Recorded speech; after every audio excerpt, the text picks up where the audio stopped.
found. Yeah, well, I've heard this from all sides that it's just so hard for pollsters to get a good likely voter sample in the state. But I bring that up because earlier in the summer, there were some polls that dropped that suddenly showed a much tighter race on question 2, and it got a lot of folks asking because the original assumption was, well, Nevada tends to be a libertarian state, want government out of our lives, so of course, let's legalize pot.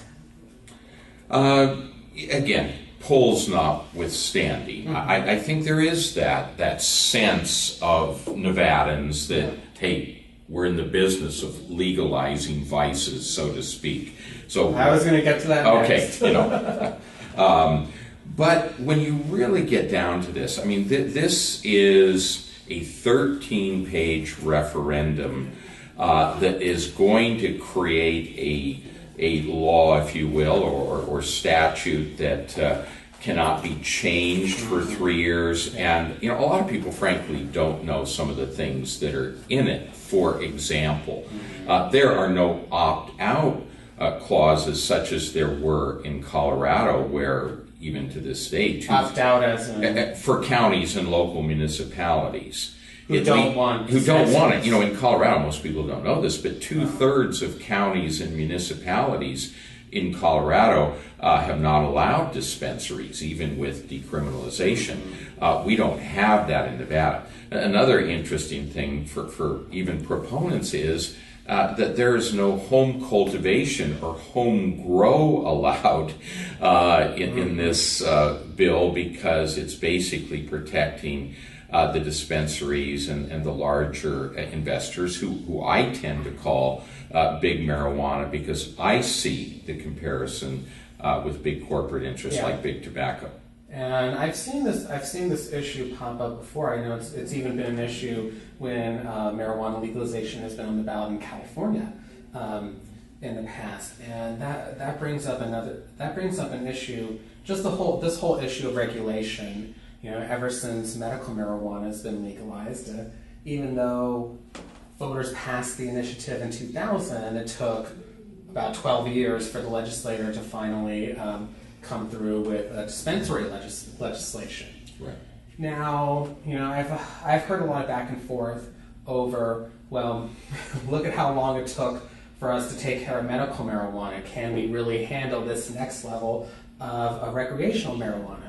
But hey, if we just fully legalize marijuana, then the regulatory framework should be much easier going forward. So, and what would you say to folks who say, hell, we already have medical marijuana, why not take the next step?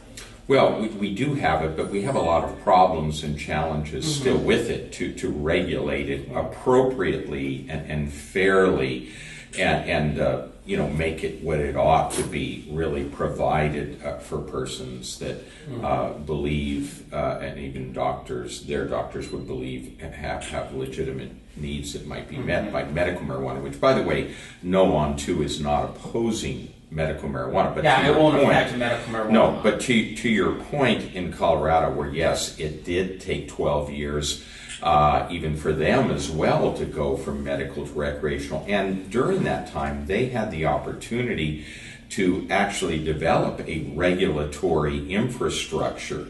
And I will tell you this, that the counterpart to our person in the Department of Taxation told them and told me when I visited on behalf of Governor Sandoval that it's going to take Nevada much longer than we anticipate. It will be far more complicated, and maybe most importantly to the taxpayers, it's going to be far more costly to set this up. I think we're ill-equipped and ill-prepared on such short notice. And to your point, why are we in such a hurry?